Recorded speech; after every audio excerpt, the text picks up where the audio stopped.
Este, bueno, les estoy poniendo en la pantalla lo que es el cronograma. Ujú. Entonces, para hablar un poquito de lo que sigue, ¿verdad? Para esta semana, hoy es martes 17 de noviembre, sería lo que corresponde al tema 11. En realidad el tema 11 es cortito, pero tiene mucho detalle, principalmente la parte de relatividad. Tenemos lo que son las asignación de los problemas de desarrollo modificado, correspondiente al tema 10 y al tema 11, este viernes. Para el martes que sigue, o sea, de hoy en 8, tenemos el examen corto número 4, dice tema 10 y tema 11. No he hablado con la coordinadora, pero estoy muy segura de que va a ser un problema del tema 10, un problema de relatividad y un problema de ¿cómo se llama esto? Del efecto fotoeléctrico. Estoy casi segura que va a ser así, porque el tema 11 son 2 capítulos, o bueno, secciones de 2 capítulos, ¿verdad? Bueno, tienen una semana para entregar el problema de desarrollo modificado y después ustedes tienen que hacer la reposición del tercer, del tercer parcial, perdón, del tercer examen corto, el 30 de noviembre, ¿verdad? Que no se hizo cuando correspondía por lo que indicó la dirección. Entonces, aquí el asunto está en que ustedes se pongan a estudiar, ¿verdad? Sería mi recomendación. Se pongan a estudiar bastante lo que es martes, jueves y viernes. Les recomendaría que entre el viernes y el lunes finalicen o entreguen el problema de desarrollo modificado, realicen el examen corto número 4 el martes y le dediquen estos días a lo que eran los temas del capítulo 7, 8 y 9. Si ustedes hacen eso, distribuyen el tiempo de esa forma, estoy segura de que van a salir bien en este examen, ¿verdad? Para que no sobrelapen 2 temas o dos segmentos de temas. Y bueno, y con esto, ya el 30 de noviembre sería bueno, como todo está en mediación, entonces todo se hace muy automático. Yo, Profe, nada, dígame, las clases sincrónicas terminarían hoy entonces. sí, sí Ok. terminarían hoy. Sin embargo, sí hay periodo de consulta, digamos, Ah, ok, el perfecto. jueves, este jueves, el 26 también, y también el 3 de diciembre, porque si alguno tuviera que ir a ampliación y pueden agarrar los jueves de diciembre hasta la mitad de diciembre. Profe, y ¿cómo se llama? El examen corto número 3, ese también son 4 ejercicios. Sí, Ok. sí, todos los exámenes cortos van a ser de 4. Este es de 4 ejercicios, pero son 3 temas, ¿verdad? Entonces, una pregunta conceptual y una pregunta por cada tema. Así es como se distribuye. Y hay 4 problemas. Y aquí, que son 2, pero el tema 11 es una parte de relatividad, entonces yo supondría que lo más obvio es que la coordinadora repartiera un tema, pero un problema del capítulo 10, un problema de relatividad y un problema del efecto fotoeléctrico. Y luego un problema conceptual, es un problema conceptual de cualquiera de esos 3. Aquí tal vez el problema es que pónganle atención a la parte de texto del libro porque las preguntas conceptuales pueden estar un poquito más duras comparadas con los otros temas, porque sí hay mucho que leer y que interpretar. Eh, y sí, y no dejar este de último, ¿verdad? No dejarlo para el 27. Ojalá entregarlo el lunes o el martes y digámoslo así, que ustedes ya salgan de lo que son los temas 10 y 11 y sigan con lo que falte. Eh, bueno, eso sería mi recomendación. No sé si hay alguna duda, muchachos, o algún comentario. De mi parte no, profe. Yo espero de aquí al viernes tenerles revisado lo que era los problemas de desarrollo modificado 3, que no he tenido tiempo para revisárselos. Y bueno, tengo una semana para revisarlos, entonces todavía estoy a tiempo. Ok, bueno, voy a pasarme la presentación.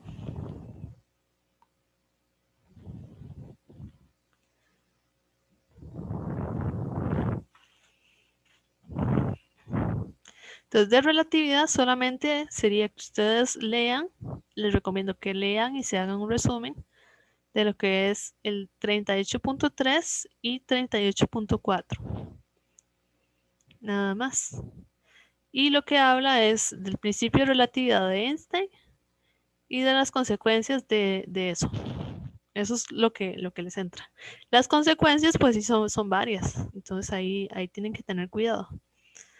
El principio de relatividad de Einstein es como muy conocido de nombre, pero lo que contiene son solamente sus dos postulados. Dice el principio de la relatividad. Las leyes físicas deben ser las mismas en todos los marcos de referencia inerciales. Entonces aquí tenemos una palabrita nueva que dice marcos de referencia inerciales. Y luego tenemos la invariabilidad de la rapidez de la luz. Dice la rapidez de la luz en el vacío tiene el mismo valor, se denota por c, ¿verdad? C es la velocidad de la luz, 3 por 10 a la 8 metros por segundo, en todos los marcos de referencia inerciales, cualquiera que sea la velocidad del observador o la velocidad de la fuente que emita la luz. Entonces, se llama principio de la relatividad porque digamos que Einstein se inspiró en lo que decía Galileo. Y Galileo fue de los que estuvo estudiando lo que ustedes vieron en cinemática, ¿verdad? Existe, por ejemplo, lo que se me ocurre es cuando ustedes van en un carro y ven que un carro pasa a la par de ustedes de esta forma, ustedes van así, el carro va en la misma dirección que ustedes, entonces ustedes ven que el carro va más lento.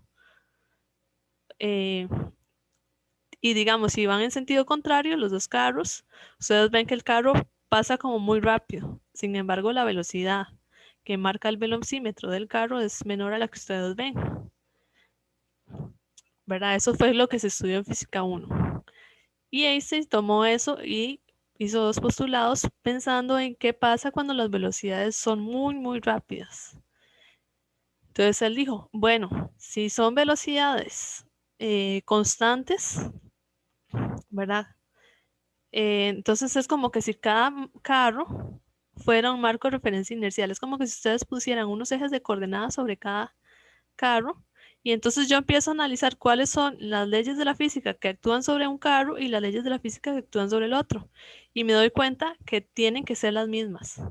No importa la velocidad con que vaya el carro siempre y cuando las velocidades sean constantes. Y ese sería el principio de la relatividad. Y después la invariancia de la rapidez de la luz, y lo que viene aquí en esta oración es que, digamos, ustedes van en un carro y su vecina va en el otro carro y ustedes van a una velocidad muy alta y sus vecinos van a una velocidad muy baja y están viendo la velocidad de la luz va a ser siempre c. O sea, ustedes no pueden sumarle la velocidad del carro, restar la velocidad del carro, como se hace con las velocidades bajas, sino que si ustedes van si el rayo de luz va en la misma dirección que van ustedes, yo no le sumo la velocidad del carro, como se hace, perdón, le resto la velocidad del carro, sino que esta va a una velocidad c. Igual, si van en sentido contrario, ¿verdad? Si la luz fuera un carro, ustedes le suman la velocidad de ustedes. Pero como va la velocidad de la luz, sigue siendo igualmente c. Entonces, la velocidad de la luz va a ser siempre c y es una constante. Entonces, eso es lo que dice el principio de invariabilidad de la velocidad de la luz, que ustedes no pueden ni sumarle ni restarle la velocidad a la que uno va. Y consecuencia de eso, tenemos esta lista que se ve acá, que es lo que dice el libro. Primero habla de la simultaneidad y relatividad del tiempo. Luego habla de la dilatación del tiempo, la paradoja de los gemelos, contracción de la luz y efecto Doppler relativista. Para mí lo más importante es, en términos matemáticos, es dilatación del tiempo y contracción de la longitud. ¿Verdad? Esas es como las ecuaciones que les van a aparecer en el libro, los ejercicios. Ahora, el efecto Doppler relativista es igual al efecto Doppler. O sea, es la misma ecuación, pero nada más que ahora ahora no es sonido, sino que es una onda de luz. Esa es la diferencia. Pero es la misma ecuación y los ejercicios son muy similares a los de la velocidad de la luz, perdón, velocidad del sonido. Y la fórmula es igual y nada más respetar los signos, que es lo que hay que hacer con el efecto Doppler normal. Y bueno, vamos a ver estas 3 consecuencias. Dice en el primer punto, los elementos que se observan como simultáneos, o sea, que ocurren al mismo tiempo. Entonces, los eventos que se observan simultáneos para un observador no necesariamente se observan como simultáneos para otro observador que está en movimiento en relación con el primero. Entonces, hay un evento, hay 2 observadores y un observador va a decir, bueno, es que ocurrió tal cosa. Y otro observador va a decir, no, ocurrió tal otra. Y eso es porque los observadores van a velocidades diferentes. Para eso aquí les puse esta imagen. Entonces, esto es como un ejemplo. Tenemos una señora que está en un tren. Tenemos 2 fuentes de luz. O bueno, no se distingue. Sí. 2 pulsos de luz que se emiten en el tren. Y la que está en el tren siente lo que está en el medio. Ella siente o ella percibe que un pulso de luz llega primero que el otro. Entonces aquí los pulsos serían estas rayas rojas. Y vea que la raya roja del pulso de la derecha llega primero que el de la izquierda. ¿Qué ocurre con el observador que está fuera del vagón? Él lo que observa es que los 2 rayos o los 2 pulsos llegan al mismo tiempo. Y la diferencia de esto es porque la persona está en movimiento y la otra está en reposo. Esa es la diferencia, y por eso las conclusiones que sacan el observador A y el observador B son diferentes, pero son válidas. Las 2 son válidas. Ahora, el punto 2 dice, los relojes en movimiento relativo a un observador se mide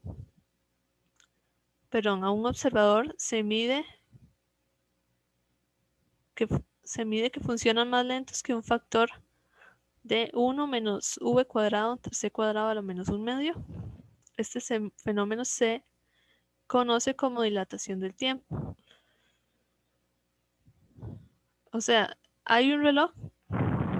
Bueno, voy a pasarme la imagen porque es que parece un trabalenguas eso. Aquí está. Hay un experimento que viene ahí en el libro, que es que hay un reloj en una plataforma en movimiento y hay otro reloj que está sobre la Tierra en reposo. Bueno, dicen que el reloj cuenta cuántos pulsos o el tiempo que tarda, no sé cuántos pulsos, sino el tiempo que tarda en emitirse un pulso, llegar a un espejo y devolverse. Entonces, ese tiempo es como un segundo. Es como que entonces siente el rayo de luz y entonces se mueve un poquito, siente otro, se mueve otro poquito, entonces van contando el tiempo. Uno de los relojes, digamos, si está en reposo, que sería el punto, perdón, la imagen A, que es un astronauta, está en reposo, él cuenta el tiempo, digamos, que tarda el rayo en llegar al espejo y devolverse. Entonces, la velocidad de la luz es una constante. Busco cuánta distancia recorrió el haz de luz, que sería, en este caso sería D, ¿verdad? Entonces, si el rayo sale y se devuelve, recorre 2D y con eso calcula un tiempo. Entonces, el tiempo en reposo sería tau. Aquí lo ponen como tau. Ahorita les muestro la siguiente imagen donde viene cómo está en el libro. Si aquí estaría en reposo. Si ahora yo acelero, bueno, en este caso la nave espacial, yo voy a seguir midiendo mi propio tiempo. Pero una persona que está viendo la nave espacial, que está recorriendo el cielo, está viendo que el haz de luz sigue como un triángulo. Entonces, para eso son estas imágenes que están acá. El haz se mueve hacia arriba, pero la nave se mueve hacia la derecha. Entonces, eso es como una velocidad relativa. El movimiento total sería como inclinado, ¿verdad? El rayo se mueve hacia arriba, la nave hacia la izquierda, el rayo sale inclinado. Choca y se devuelve. Entonces, yo digo, bueno, entonces aquí, ¿cuánto sería la distancia? Bueno, y yo cuánto tiempo. ¿Cuánto sería la distancia que recorrió ese haz? Bueno, es un triángulo, entonces aquí sale, ¿verdad? Por Pitágoras. Ustedes aquí hacen cuánto calculan. Entonces, después uno lo que hace es decir, bueno, pero los tiempos deberían ser iguales. Este de aquí con este de aquí, con esta distancia, deberían ser iguales. Y a la hora de uno hacer las igualdades, uno obtiene una relación entre los diferentes tiempos. Y esto lo que dice es que el tiempo medido desde desde el reposo, desde un marco de referencia en reposo, en este caso sería la Tierra, es igual a un factor, ¿verdad? 1 entre raíz de 1 menos v, que sería la velocidad con la que se mueve la nave, entre c, la velocidad de la luz, delta t o delta tau, que sería el tiempo que mide la persona que se está moviendo. Parece un trabalenguas. El resultado es que la persona que se está moviendo va a experimentar un tiempo menor que la persona que está en reposo, o que la persona que está en reposo va a sentir que el tiempo transcurre más lentamente que la persona que está en movimiento. Y entonces ahí es donde aparece también lo que dicen la paradoja del gemelo, ¿verdad? Que va un gemelo, se monta en una nave espacial, va a una velocidad muy rápida y entonces él va a percibir el tiempo diferente a como lo percibe una persona. Entonces, la pregunta es ahí, ¿verdad? Si es menor, si es mayor. Eso lo tienen que leer ustedes. Ahora, esto de dilatación del tiempo es muy usado en lo que es ciencia ficción y es un resultado también de la teoría general de la relatividad, que es un resultado parecido. Y aquí les puse una imagen para que no se pierdan, ¿verdad? Que en la película Interestelar, ellos van a un planeta, el planeta está muy cerca de un agujero negro, pero ellos perciben el tiempo de manera diferente a como lo perciben en la Tierra. Ellos perciben que transcurre una hora en el planeta donde están y en el planeta Tierra transcurren 10 años. Entonces es un ejemplo muy claro de dilatación del tiempo. El tiempo de la persona que se mueve es menor al tiempo que la persona que está en reposo o que va más lento que el otro. A este factor que está aquí, 1 entre raíz de 1 menos v entre c al cuadrado, se llama factor de Lorentz. Y este factor de Lorentz aparece mucho en relatividad, en muchas cosas. Aquí esto se simplifica, delta t igual a gamma delta tau. Ahora, otro resultado es que las longitudes se hacen más pequeñas. Entonces, hablamos de longitud característica a la longitud medida desde el reposo, desde el marco de referencia, desde el reposo, desde la Tierra, como quieran llamarlo, desde una velocidad igual a 0. Entonces, los objetos tienen cierta dimensión. Digamos, aquí tengo un lapicero. El lapicero mide tanto desde la Tierra. Si yo este lapicero llego y lo acelero a velocidades cercanas a la velocidad de la luz, velocidades relativas, pero relativistas, este lapicero se me va a hacer más pequeño. Y es una consecuencia de los dos postulados anteriores y matemáticamente se expresa como esta 39.9, que dice que la longitud es la longitud cuando el objeto está moviéndose, ¿verdad? Cuando el lápiz se mueve rápido, es igual a la longitud cuando el lápiz está en reposo con respecto a mi persona, dividido entre un factor de gamma. Entonces aparece de nuevo el factor de Lorentz. Y si yo lo expando, pues queda la raíz multiplicando aquí arriba.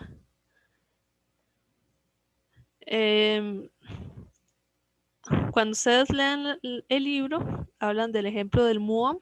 El muón es una partícula subatómica que aparece que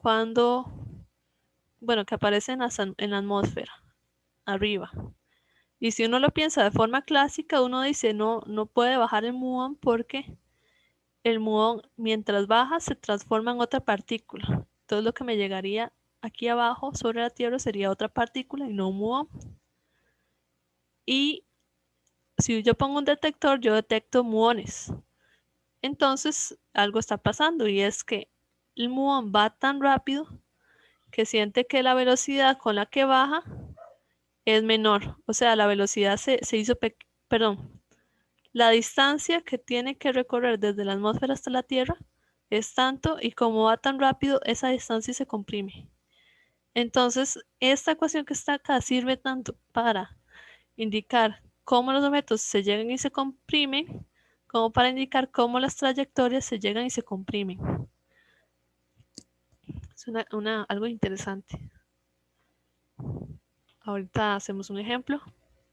Entonces dice, si un objeto tiene una longitud característica, LP, cuando le hablan longitud característica sería medida desde la Tierra.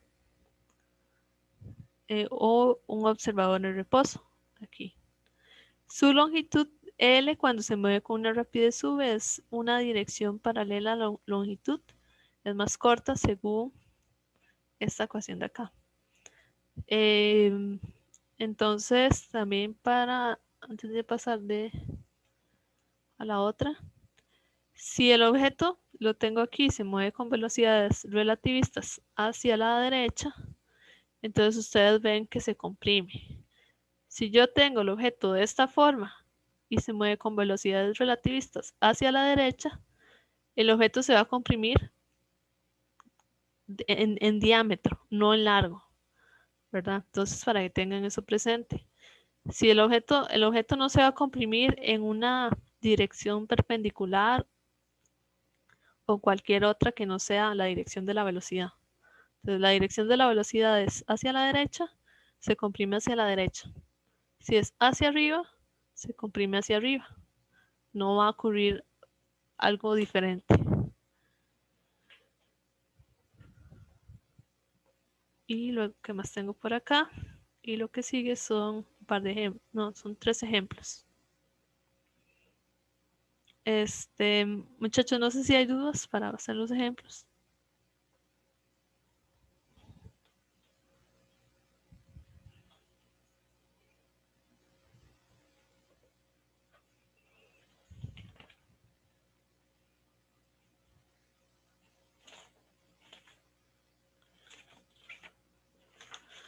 Esos son los ejemplos del libro, pero Igualmente los voy a hacer porque tienen su detalle. Son 2 del libro y uno que viene, es decir, son 2 ejemplos y un problema. Entonces,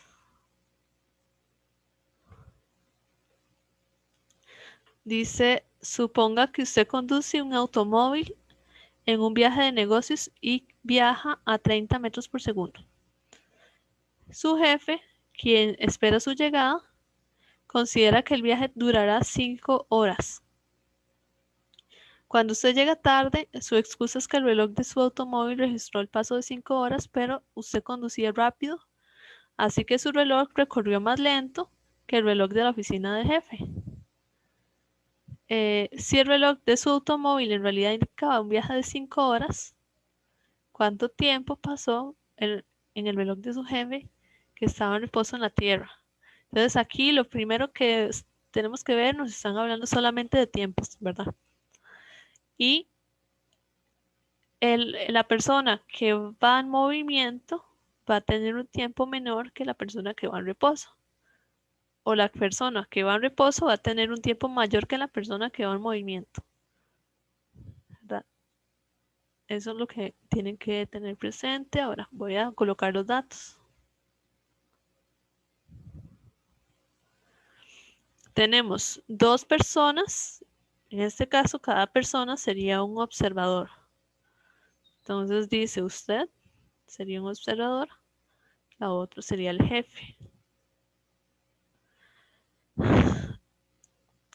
Ustedes irían a una velocidad v de 30 sobre segundo. El jefe tiene una velocidad de 0, ¿verdad? Está en reposo. Entonces voy a ponerle V1, V2. Observador 1, observador 2.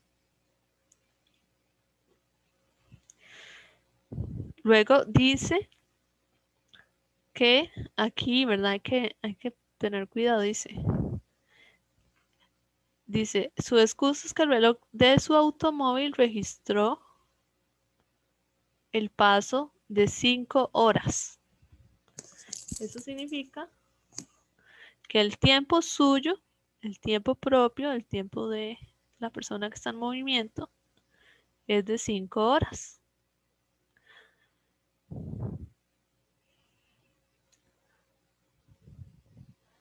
El de su jefe no lo conocemos. Él dice que recorrió más lento y otro tipo de cosas. Pero no me dice cuánto. Entonces el tiempo de su jefe yo lo desconozco.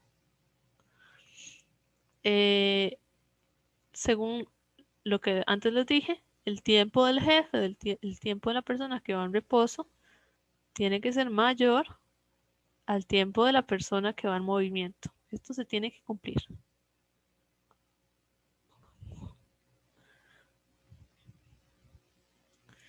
Entonces tal vez voy a ponerlo así bien explícito, en movimiento.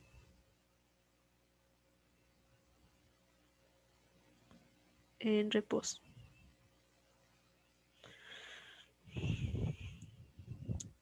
Ahora las ecuaciones que tengo en el libro dice que son delta t igual a delta t sub 0 entre raíz 1 menos v entre c. Entonces aquí no hay forma de perderse en el sentido de que solamente necesito la velocidad de la persona que se está moviendo. ¿Verdad? Este v son 30 metros por segundo. Positivo o negativo no importa porque aquí está al cuadrado, entonces tampoco revisen mucho ese detalle. Bueno, entonces si sería una velocidad al cuadrado, el signo va a ser positivo siempre. Ahora la pregunta es, ¿cuál es este delta t? ¿Y cuál es este t sub 0?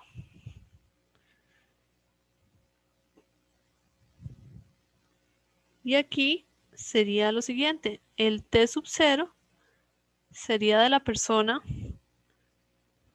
que se está moviendo a 30 metros por segundo. O sea, el t sub 0 son las 5 horas.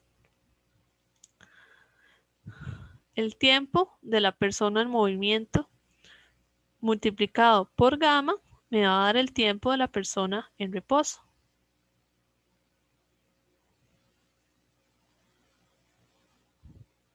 Que viene a ser el que yo le coloqué en los datos como T2.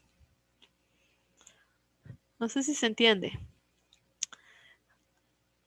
El gamma involucra una velocidad que es la velocidad de la persona que va en movimiento. El tiempo que está multiplicando el gamma, el tiempo propio es el tiempo que mide el reloj de la persona que está en movimiento, que sería el reloj del carro, 5 horas. Y si yo hago esta multiplicación, me va a dar el tiempo de la persona que está en reposo, en 0 metros por segundo, que es el tiempo que yo quiero averiguar. Y se me tiene que cumplir que, entonces, que delta t sea mayor al delta t0. Si yo llego y coloco los datos de esta forma, 5 horas, 1 menos 30 metros por segundo, 3 por 10 a la 8, al cuadrado raíz, me va a dar 5.0 horas. Y eso es incorrecto, ¿verdad? Porque tiene que darme mayor, no tiene que darme igual, tiene que darme mayor. No hay un mayor igual ahí. Entonces, ¿qué fue lo que pasó? Bueno, que lo que se incrementa es muy pequeño. Entonces, 5 horas más una cantidad de tiempo muy pequeño. Aquí, ¿cómo se lo pondría? Pongámosle delta t primo. ¿Verdad? Aquí le voy a ponerle falta tiempo nada más. Entonces, es ahí donde vamos a hacer lo siguiente. Vamos a hacer una aproximación del factor de gamma. Gamma dice que es 1 entre raíz de 1 menos v entre c al cuadrado. Esto es igual a decir 1 menos v entre c al cuadrado a la menos 1 medio. Y yo aquí hago una aproximación de Taylor. La aproximación de Taylor me dice coloque un 1, luego coloque un menos, coloque el factor de acá, menos por menos más, y coloque lo que estaba dentro del cuadrado, v entre c. Esto de aquí, si yo lo coloco en la calculadora, me da por 10 a la menos 14.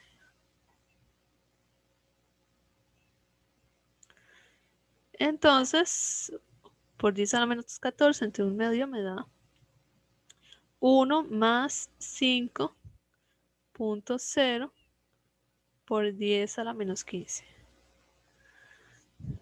En otras palabras, podemos interpretar esta expansión de Taylor como el tiempo 5 horas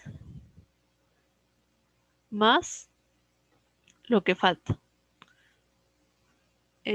Delta t prima, voy a ponerlo así, delta t prima. Entonces, a las 5 horas más un poquito más de tiempo me da un tiempo mayor al inicial.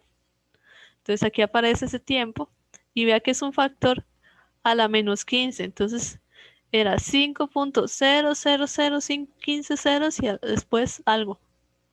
Por eso es que no aparece en la calculadora. No significa que no exista. Es que no, la calculadora no calcula tantos decimales. Y por eso es que se hace la expansión de Taylor. Tal vez si ustedes lo pueden intentar, tal vez en el Excel, porque el Excel, ustedes le ponen la cantidad de ceros que ustedes quieran, tal vez en el Excel sí les aparezca, sin necesidad de hacer la aproximación. Ahora, entonces, delta t' es igual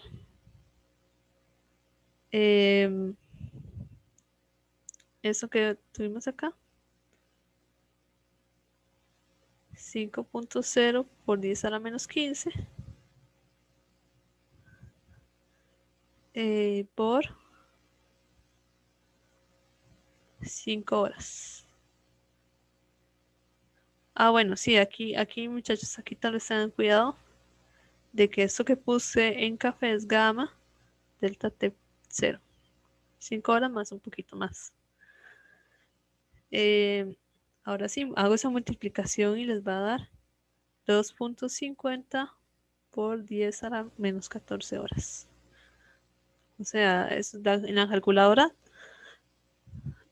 tiene que tener capacidad de poner 14 ceros y no la tiene. Por eso es que no aparece. Eso, si usted hace aquí los factores de conversión, pues les va a dar 0.090 nanómetros. Entonces, el delta T es igual a 5 horas más 0.090 nanómetros. O sea, el tiempo del jefe es esta cantidad, 0.090 nanómetros. Perdón, nanosegundos, ¿verdad? Nanosegundos.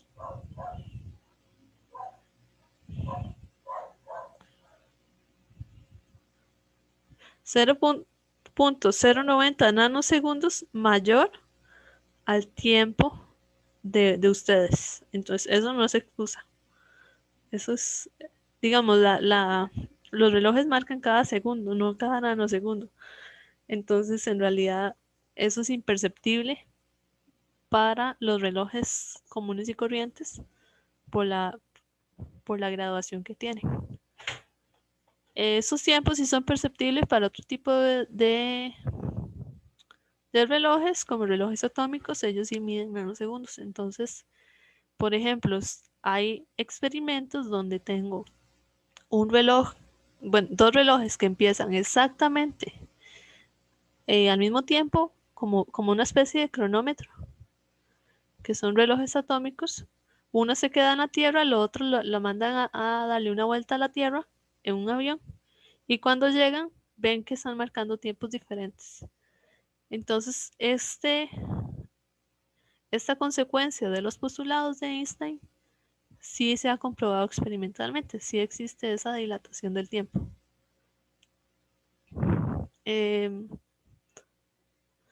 ¿Dudas, muchachos?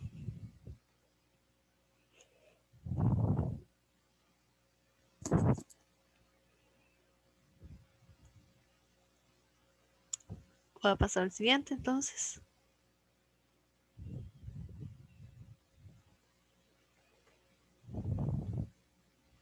Este es un ejemplo de las longitudes. Y esto dice, un astronauta realiza un viaje a Sirio. Sirio es una estrella. Que se ubica a una distancia de 8 años luz de la Tierra. El astronauta mide el tiempo del viaje de ida en 6 años. Si la nave espacial se mueve con una rapidez constante de 0.8 c, ¿cómo se puede reconciliar la distancia de 8 a L, sería años luz, con el tiempo de viaje de 6 años medido por el astronauta? Entonces aquí hay como una incongruencia que se debe a que son dos marcos de referencia inerciales diferentes.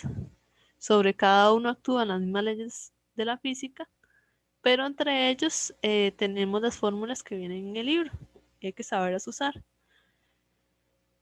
Ok, lo primero sería la nomenclatura. Aquí, una rapidez constante de 0.8 c es usual colocarlo así. Ustedes lo que harían es poner 0.8 por 3 por 10 a la 8 metros por segundo. O dejarlo así porque en la ecuación de gamma del factor de Lorentz, ustedes ponen v cuadrado entre c cuadrado, entonces la c nada más llego y las cancelo. Por eso es que se coloca así, muy adecuado colocarlo así. Y luego, tal vez lo que va a ser nuevo para ustedes es que 8 años luz no es una unidad de tiempo, es una unidad de distancia. Entonces, cuando venga 8 años luz, eso es distancia. Ahora voy a colocar los datos.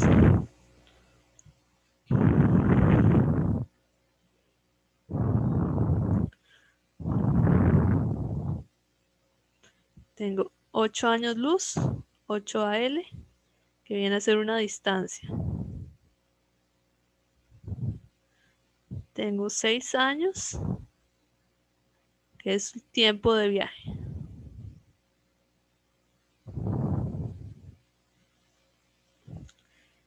Tengo la velocidad con la que se mueve la nave, 0.8 c. Y me pide básicamente hacer una relación entre los 8 años luz y los 6 años.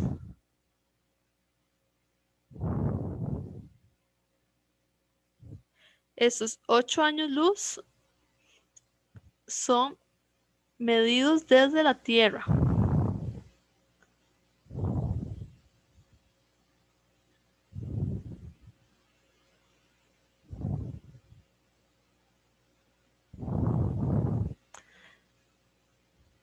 Y los 6 años son medidos desde la nave.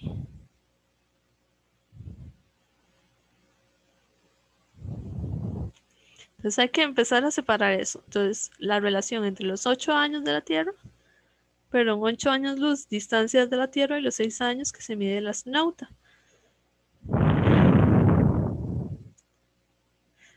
Si la nave, bueno, voy a hacerlo así.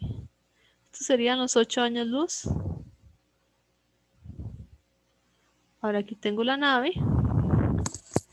Y la nave va a ir con una velocidad relativista. Y la nave va a sentir que la distancia es menor por su velocidad. Entonces,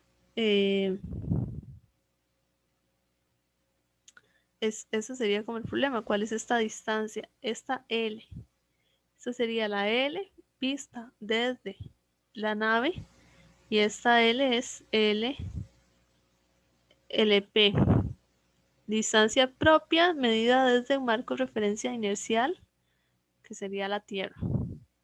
Y ahora vamos a irnos a las ecuaciones. Que decía L igual a LP entre gamma. Entonces ya tengo identificado. Sería 8 años luz raíz de 1 menos 0.8 al cuadrado.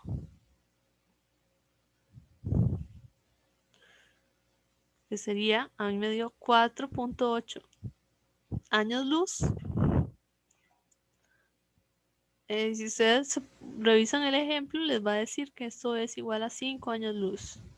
Entonces aquí hay que tener un cuidado, porque la diferencia entre estos dos valores numéricos está en las cifras significativas.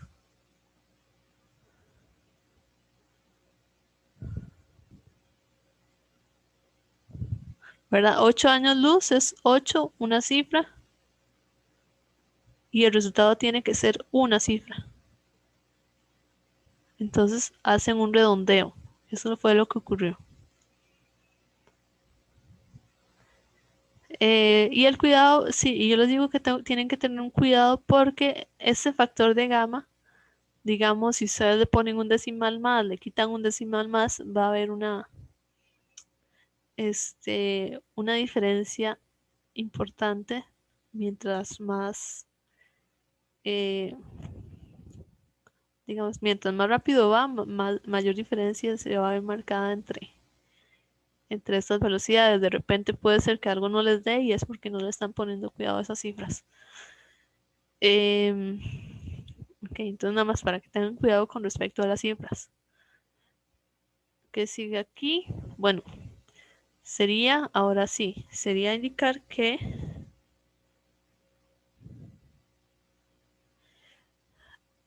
en el marco de referencia de la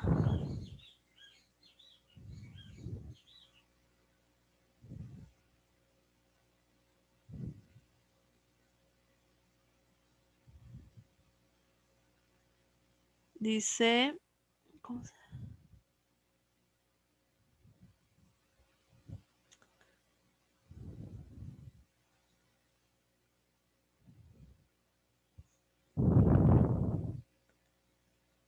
en el marco de referencia de la nave, o sea, lo que esté ocurriendo aquí, ¿verdad? Porque lo que dice la primera ley es que lo que está ocurriendo en un marco de referencia conserva las ecuaciones o las leyes de movimiento. Entonces, lo que esté ocurriendo aquí, lo que esté percibiendo el astronauta que va aquí, ahora sí, yo puedo usar las ecuaciones comunes y corrientes que se usaron en cinemática. Tengo una velocidad de 0.8 c,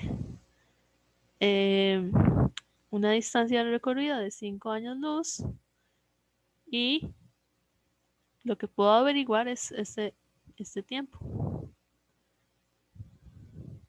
Debería de ser 6.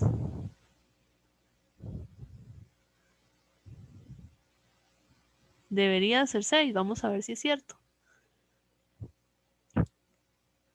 Va con velocidad constante, entonces velocidad igual a distancia entre el tiempo. ¿Verdad? Eso es lo que dice las ecuaciones de cinemática de espejo del tiempo. Delta T igual a L entre V. Delta T igual a el L son 5 años luz y hay que colocarle el factor de conversión a alguna de las dos cantidades, o a los años luz o a la velocidad de la luz. La velocidad de la luz, bueno, es más fácil. Les recomiendo que use lo que viene ahí. Es decir, que un año luz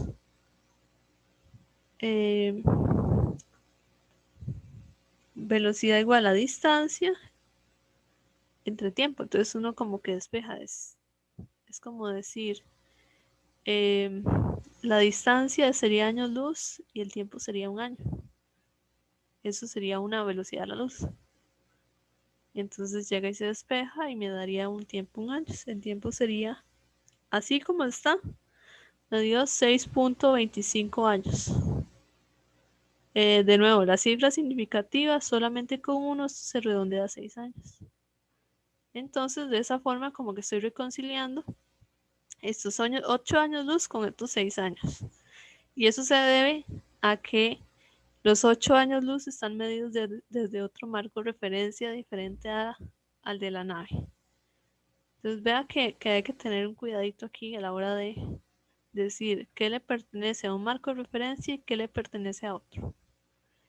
Y básicamente eso es lo que ustedes tienen que manejar para el examen, ¿verdad? Conocer cómo utilizar este LP, este L, y lo demás es o cinemática o nada más colocarlos, usar las dos ecuaciones de tiempo y de longitud.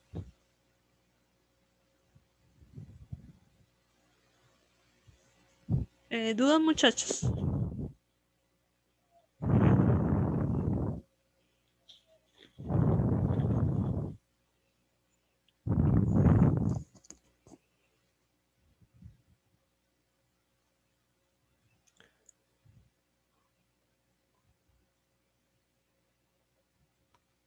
Voy a pasar al siguiente. Este es el problema 9 del libro, de la edición, de la 10ª edición. Dice, una nave espacial con una longitud característica de 300 metros tarda 0.75 microsegundos en pasar frente a un observador en la Tierra. Determine la rapidez de la nave espacial medida por dicho observador. Entonces, aquí hay que de nuevo saber interpretar. Tengo una longitud característica, entonces que me digan longitud característica significa medido desde la Tierra, o podemos ponerlo medido desde reposo.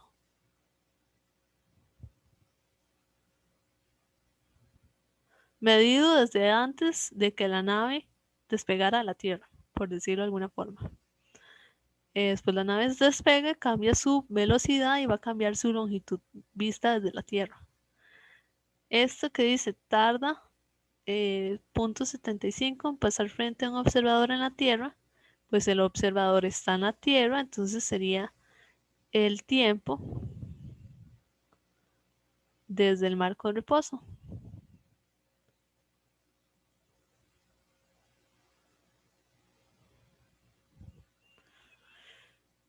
O sea, el tiempo, como le dice aquí, el tiempo que si ustedes ven la nave espacial desde la Tierra, el tiempo que midieron, la persona que va a la nave espacial va a medir un tiempo diferente y menor a este. Dice, determine la rapidez de la nave espacial medida desde dicho observador. O sea, ¿cuál sería la velocidad medida desde la Tierra? Y aquí es usual, digamos, pensar, bueno, voy a decir 300 entre 0.75 micras. Y si ustedes hacen eso, está aquí incorrecto. ¿Por qué está incorrecto? Porque este sería desde el marco de referencia del observador en movimiento. Y eso que está aquí sería desde el observador en reposo. Y yo no puedo mezclar las cantidades de los diferentes marcos de referencia. Yo tengo que mezclar distancia del marco de referencia del reposo con tiempo de marco de referencia en reposo. O distancia del movimiento entre tiempo del movimiento. Pero no puedo combinarlas. ¿Verdad? No puedo combinar esto. Pero sí puedo pasar desde el que está en reposo al que está en movimiento y viceversa. Mediante la ecuación L igual a gamma L0 o LP, creo que es que le llama. Bajarlo LP. LP sería 300. Gamma, pues gamma es, aquí es dividido, ¿verdad?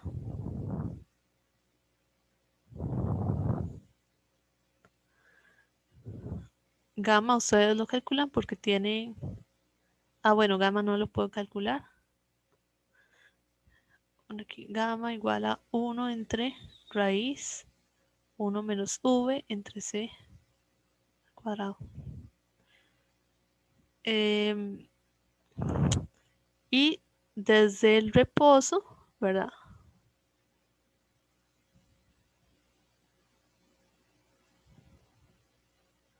Yo tengo que la velocidad es la distancia del reposo, más no le voy a poner L para no confundirlos. Distancia entre reposo, entre el tiempo del reposo que yo mida, que se mueva esa distancia. La distancia en reposo es esta L. O sea, ustedes están midiendo esa distancia. Y el tiempo sería el 0.75. O sea, el delta T que viene en el libro. ¿Verdad? El observador del reposo tiene L y tiene delta T, según la nomenclatura del libro. Y cuando está en movimiento, tiene delta T0 LP. Y esas son las, digamos, ustedes combinan estos dos y estas dos para calcular las velocidades, pero no las combinan entre ellas. Entonces, ya una vez que ya tengo eso, ahora sí puedo usar esta relación que está acá. Tengo LP entre gamma, entonces la raíz pasa arriba. Raíz de 1 menos v entre c al cuadrado dividido entre delta t. Y delta t es 0. Segundos, ahora sí. Y de aquí lo que hago es despejar la v, que es lo que me preguntan en el problema. Entonces, La v la multiplico por el tiempo, la divido entre LP, saco al cuadrado para quitar esa raíz. Paso esto que está restando al otro lado a sumar. Saco la v a factor común. Luego lo que está multiplicando pasa a dividir y luego reacomodo. Al final les va a quedar esta relación. V igual a C dividido entre raíz 1 más delta TC entre LP al cuadrado. Y ya, una vez que ya tienen esto, dejan la C tal cual. Es la recomendación. La C la coloqué aquí arriba para no sustituirla. Entonces pongo 1 entre raíz de 1 más, y aquí pongo los valores numéricos, 0.75, no los voy a colocar, aquí se escriben al cuadrado por C, y eso les da 0.8C. O bueno, en realidad les da como 0.76. Ese es el cuidado que hay que tener. Que hay que tener cuidado a la hora de redondear. Entonces les daría 0.8C. Y ese sería el resultado. Ustedes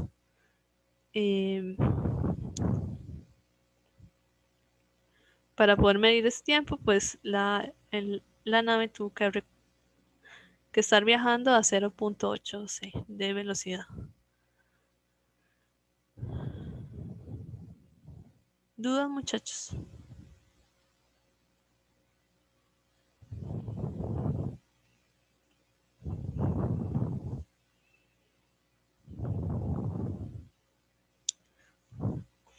¿No? Bueno.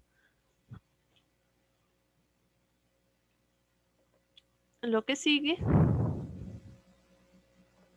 es la sección 39.2, nada más esa sección de lo que es física cuántica.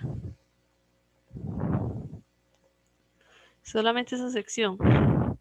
Lo que es física cuántica, pues lo que estudia es la física a nivel micro, ¿verdad? ¿Qué ocurre a nivel micro? Mientras que la relatividad lo que estudia son efectos a altas velocidades. Esa es como la principal diferencia entre las dos ramas. Y el efecto fotoeléctrico en realidad es un experimento que hubieron como 5 experimentos. Es uno de los que les dio origen a decir de que los fotones están cuantizados. Entonces, bueno, voy a ponerles una simulación que tenía por acá.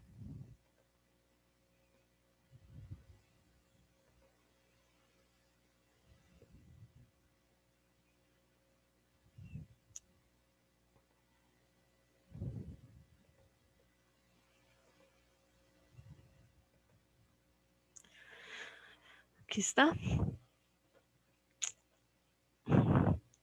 El experimento del efecto fotoeléctrico es lo siguiente. Ustedes tienen dos placas, como dos capacitores, alejadas una de la otra. Tienen una fuente de poder, una batería, y tienen una lámpara, donde la lámpara puede emitir en diferentes frecuencias. Creo que, bueno, este experimento se hizo hace como casi 100 años, entonces no creo que tuvieran una lámpara que pudiera tener diferentes frecuencias, sino varias lámparas con diferentes frecuencias. Pero bueno, aquí en la simulación tienen una sola y yo le puedo variar la intensidad y le puedo variar la longitud de onda. También le puedo variar aquí el voltaje de la batería. Entonces, voy a dejarlo en 2 voltios. No quiero que revisen mucho el voltaje de la batería, sino lo que está pasando aquí. Para iniciar, voy a colocar aquí. Vamos a empezar desde el infrarrojo. ¿verdad? Si no tengo intensidad, bueno, aquí es que estaba probando algo. No tengo intensidad, no tiene que por qué pasar nada. Ahora empiezo a iluminar la placa, cambio la intensidad y no pasa nada. ¿Ok? Entonces para esta frecuencia 790, perdón, 759 nanómetros, no pasa nada. Si yo le bajo aquí la frecuencia, pongámoslo en amarillo, ustedes pensarían, bueno, si yo quiero despegar un electrón de una placa, de la placa que estoy iluminando, tal vez yo tenga que esperarme el tiempo suficiente para que ese electrón absorba la energía, ¿verdad? Como que de a poquitos llega a los rayos, ¿verdad? Y él va a absorber energía hasta que se libera. Eso es un pensamiento clásico. Pero si yo lo dejo ahí mucho tiempo, no va a pasar absolutamente nada. Ahora vean qué pasa si yo bajo la frecuencia. Ahora yo lo tengo en verde, pensaría exactamente lo mismo. Bueno, digo yo, tal vez si yo le subo la intensidad,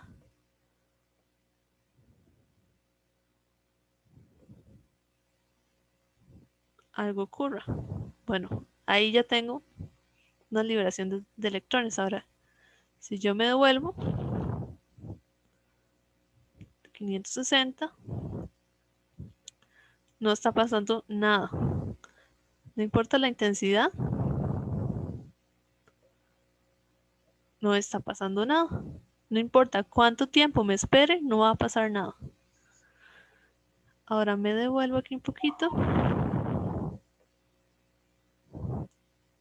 Aquí ya está pasando algo. Está en intensidad máxima, le puedo bajar un poquito la intensidad, que igual ahorita se me van a despegar algunos electrones. Muy bien. Entonces, no tuve que esperarme absolutamente nada. Nada más lo puse en esta frecuencia y ya se están despegando los electrones. Ahora, mientras más hacia el morado o hacia el ultravioleta me vaya, más electrones voy a empezar a despegar.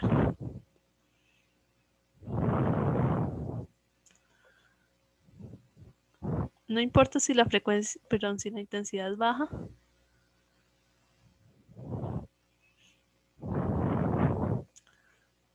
O si es alta, ¿verdad? Lo que me afecta es como la frecuencia con que se despeguen los electrones, pero no que haya o no que no hayan electrones, siempre van a haber. Entonces aquí hay algo en la frecuencia que la está haciendo especial. La intensidad no importa tanto, ¿verdad? Siempre va a haber electrones y es algo que no se logra explicar mediante la teoría clásica. Ahora voy a devolverme aquí a la presentación. Y esto que se muestra aquí es lo que se ve en la simulación. Dos placas, una donde está siendo iluminada y los electrones se están moviendo hacia la otra placa. Cuando los electrones aparecen a partir de que hayan luz iluminada, yo le pongo fotoelectrones. Es decir, son electrones, pero debido al fenómeno con el que los despegué, les voy a poner el nombre de fotoelectrones. Entonces, para que no se asusten, un fotoelectrón es un electrón común y corriente despegado a partir de la luz. Y aquí, esta gráfica que se ve acá es de que no importa si la intensidad de la luz es alta o es baja, siempre voy a llegar a un voltaje mínimo necesario para empezar a despegar los electrones, que está relacionado con la energía del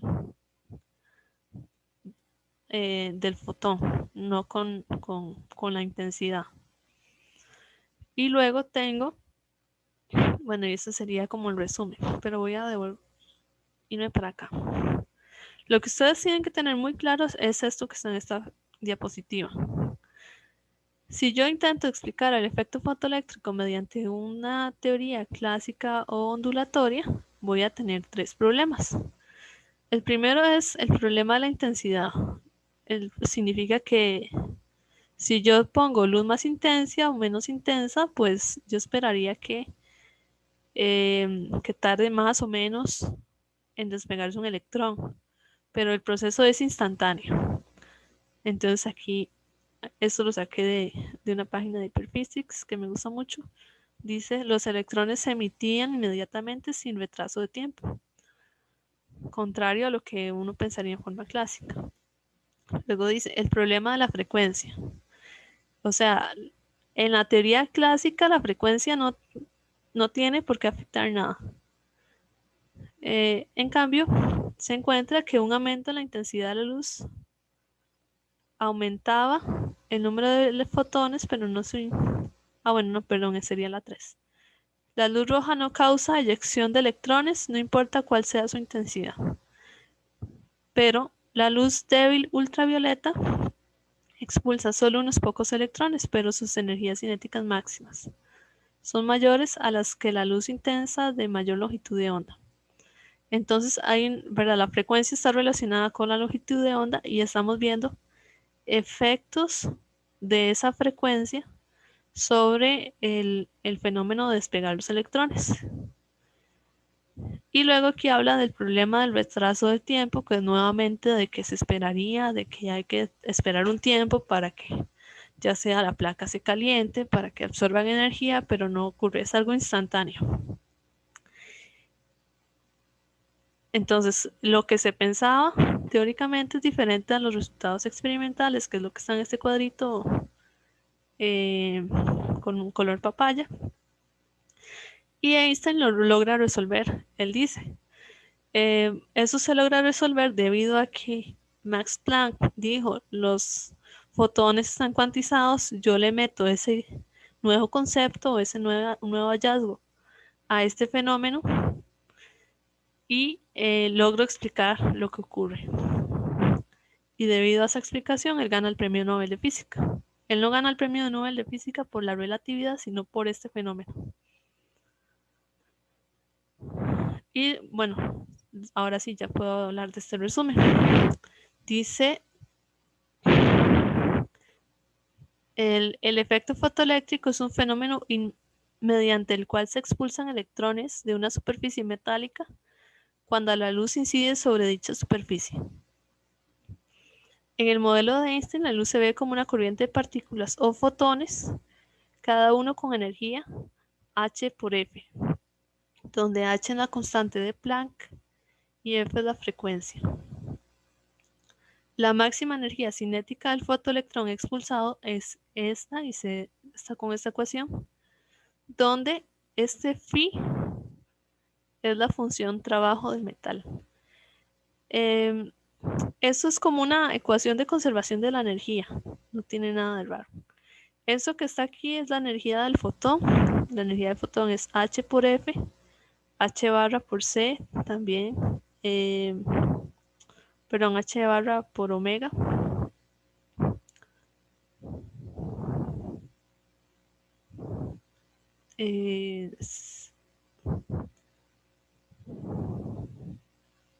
Sí, okay.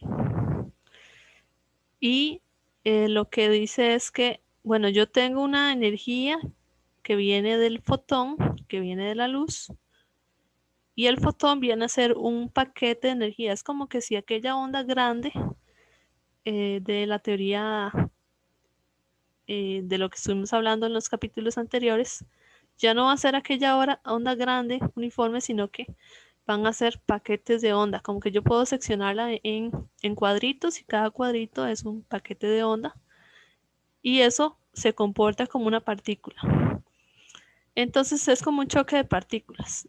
Llega una bolita, recuerdan las bolas de billar, viene la onda de luz, que es una partícula, choca y se provoca un movimiento. Entonces, Ese movimiento se ve reflejado en la energía cinética máxima y esa función trabajo es una función característica de los metales que dice cuál sería la energía necesaria para despegar el electrón de la superficie, porque a diferencia de las bolitas, las superficies metálicas es un arreglo cristalino donde el electrón está metido en un orbital, entonces necesito energía para sacarlo y a partir de ahí ya lo demás es energía cinética. Puedo hablar de una frecuencia de corte o longitud de onda de corte, que sería la longitud de onda mínima para despegar ese electrón de la superficie. Nada más. Lo demás se vuelve en energía cinética. Entonces, bueno, esa sería la longitud de onda de corte. Y cuando le hablan de longitud de onda de corte, uno puede calcular una frecuencia de corte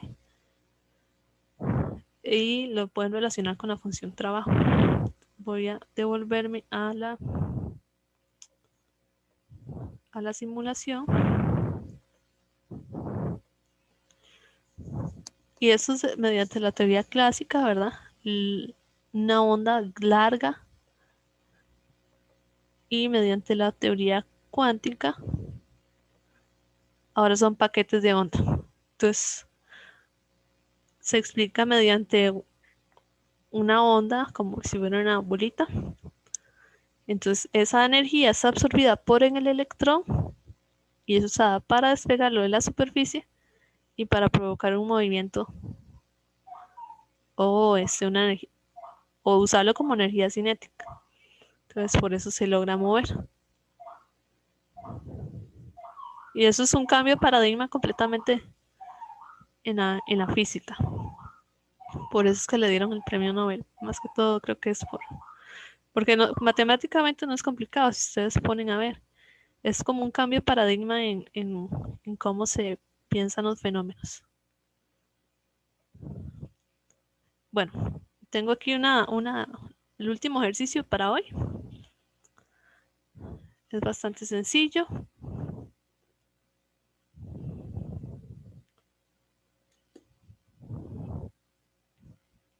Dice, la función trabajo para el zinc es de 4.31 electronvolts. Electronvolts es una unidad de energía. O sea, yo puedo pasar de joules a electronvolts. Es más fácil hablar de electronvolts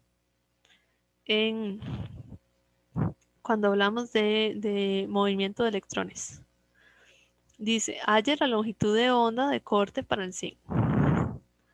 Luego, ¿cuál es la frecuencia más baja de luz que incide sobre el zinc?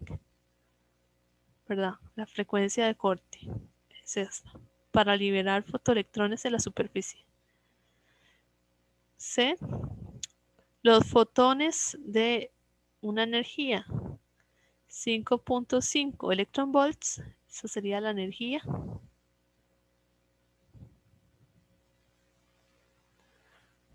Inciden sobre el zinc.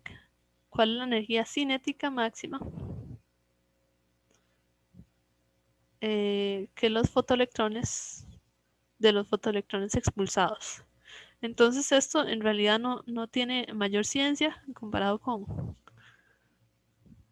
lo de relatividad. Aquí tenemos estas relaciones para la energía, perdón, para la longitud de onda de corte. Tenemos la función trabajo. Entonces yo digo, bueno, lambda C igual a HC entre phi. Para la parte A. Para la parte B, ocupo la frecuencia de corte. Entonces nada más despejar esto. Fc igual a C entre lambda C. Y para la parte C, que me preguntan por la energía cinética máxima, pues es utilizar la ecuación de esta de acá.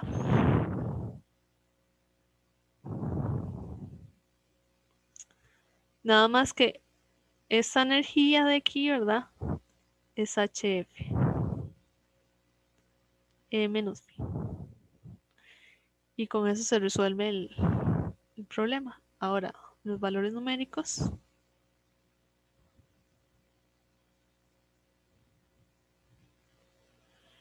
Esto de aquí arriba, según dice el libro, tiene un valor de 1,1240 electronvolts por nanómetro. Y aquí va abajo serían 4,31 electronvolts. Estos se me cancelan y me queda 288 nanómetros.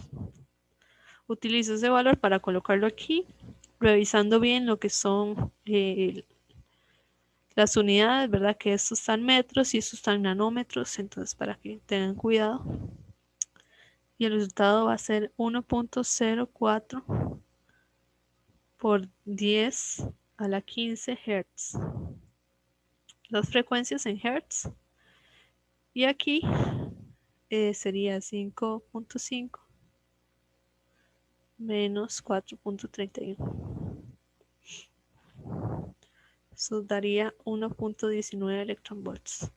Ahora, en este tipo de problemas también le pueden preguntar por cuál sería la velocidad máxima. Y es nada más recordar que la energía cinética es igual a un medio de la masa por la velocidad al cuadrado. Y si estoy hablando de energía cinética máxima, la velocidad va a ser la velocidad máxima. Y aquí ustedes colocan la masa del electrón y aquí despejarían la velocidad perfectamente, si fuera el caso. Entonces, como ven, no es nada muy complicado. No sé si hay preguntas.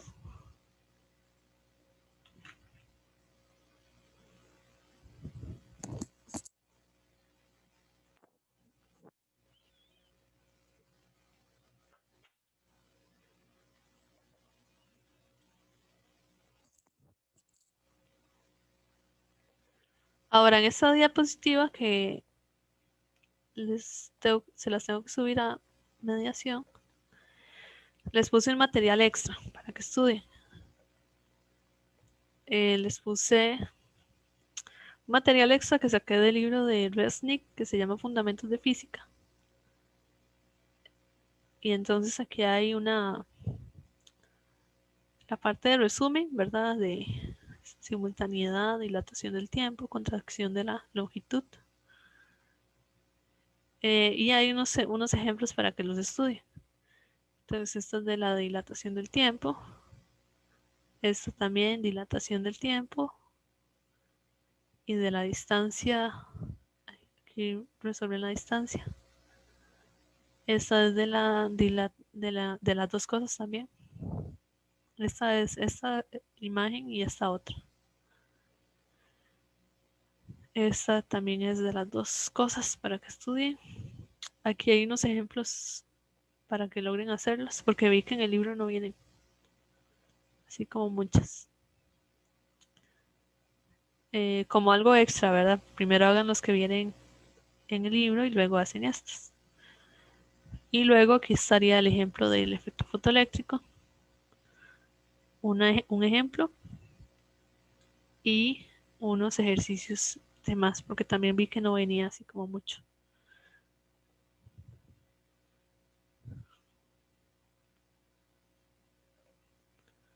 Bueno, muchachos, y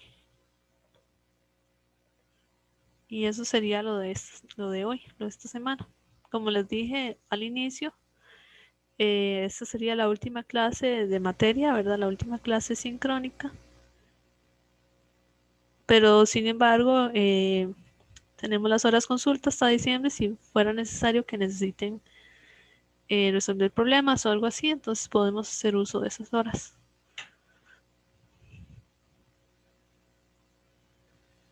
Sí. Bueno, entonces no sé si hay más dudas o estamos por hoy.